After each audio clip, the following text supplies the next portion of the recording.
ቅድስት ድንግል ማርያም በኩል ወደ ኢየሱስ ወደ ልጇ መቅረብ እንደሚቻል እንጂ በኢየሱስ በኩል እንደሆነ ወደ እግዚአብሔር የሚቀርበው አልተማርንም። 81 ላይ ግን ቁጭ ብሏል መጽሐፉ ቃሉ 2006 ላይ የነበረኝ 81 ነው። 81 ላይ ሳነባው በስሜ የምትለምኑትን ሁሉ እኔ አደርገዋለሁ ይላል። በስሜ እንዴት በስሜ በማርያም ስም ብናደርግስ አታደርግም?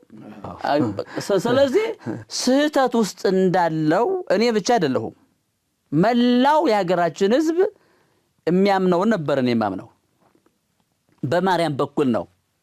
ጸበል ጸድቅ በማቅረብ በማርያም በኩል ወደ እግዚአብሔር ማንኛውንም ነገር ልመና በል፣ ጸሎት በል፣ አስራት በኩራት በል፣ ስጦታ በል፣ መባ በል፣ የክርስትና ልጅ በል፣ ጿፍ በል፣ ዕጣኑ በለው፣ ዘቢቡ በለው፣ ጃንጥላው በለው፣ መጋረጃው በለው፣ ቤተክርስቲያኑ በለው የሚሆነው በሙሉ በጻድቃን በሰማዕታት በኩል ሆኖ ኢየሱስ ክርስቶስ እንደሚቀበሉ የተማርነው። መጽሐፉ ግን የምታደርጉትን ሁሉ በስሜ አድርጉ ይላል። ስሙ ደግሞ ኢየሱስ ነው። ስሙ ደግሞ ኢየሱስ ነው። ቆላስይስ ምዕራፍ 3:17 ደግሞ በቃልም ቢሆን በስራም ቢሆን በጌታ በኢየሱስም አድርጉት ይላል። አድርጉት አለ። ከዚያ በኋላ የልብ አይነ ተከፈተ። ከዚያ በኋላ ትምህርቴ በሙሉ እንደ መጽሐፍ ቅዱስ ሆነ። ከዛ በፊት ገድሉን አንብበን ነበር የምንሰብከው። በአምስት ከሆነ በአምስት ያለው አቦ ነው። የአቦን ገድል አንብቤ ሰብካለሁ። በ21 ከሆነ ተራዬ በ21 ታምረ ማርያምን አንብቤ ሰብካለሁ። በ6 ከሆነ የአርሴማን ገድል አንብቤ ሰብካለሁ። በ24 ከሆነ የተክለ ሃይማኖትን ገድል ታምር አንብቤ ሰብካለሁ። መጽሐፍ ቅዱስ ለማንበብ እድሉም የለም አይቻልም። ከ1 እስከ 30 አንበበ ገድል ድርሳን አንበበ ነው የምሰብከው። እንደውም ደብል ነው እኮ ራሱ ታቦታቱ እኮ ደብል ዛሬ ዮሐንስ ነው፣ ዛሬ ማርያም ነው፣ ዛሬ ጊዮርጊስ ነው፣ ዛሬ ተክለ ሃይማኖት ነው፣ ዛሬ መርቆሬዎስ ነው፣ ዛሬ ዘብር ገብርኤል ነው፣ ዛሬ እገሌ ነው ተብሎ በዕለቱ ያለውን የዕለቱን ታቦቱ የነገሰበትን የዕለቱን ቀን እንጂ በኢየሱስ ስም ብለህ አጋንንት ማስወጣት፣ በኢየሱስ ስም እግዚአብሔር ሆይ አመሰግንሃለሁ ማለት፣ በኢየሱስ ስም እግዚአብሔር ሆይ ምስጋናችን ተቀበል ማለት እንደዚህ አልነበረም ማሳሰቢ። ስለዚህ ያ መንገድ ምንድነው?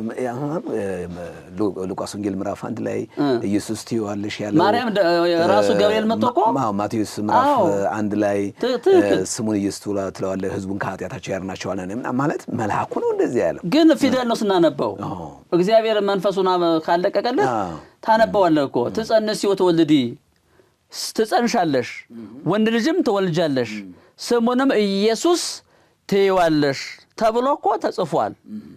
ግን ይሄንን ለማለት መንፈስ ቅዱስ ያስፈልጋል። ማንም በጌታ ካልሆነ ኢየሱስ ጌታ ማለት አይቻልም።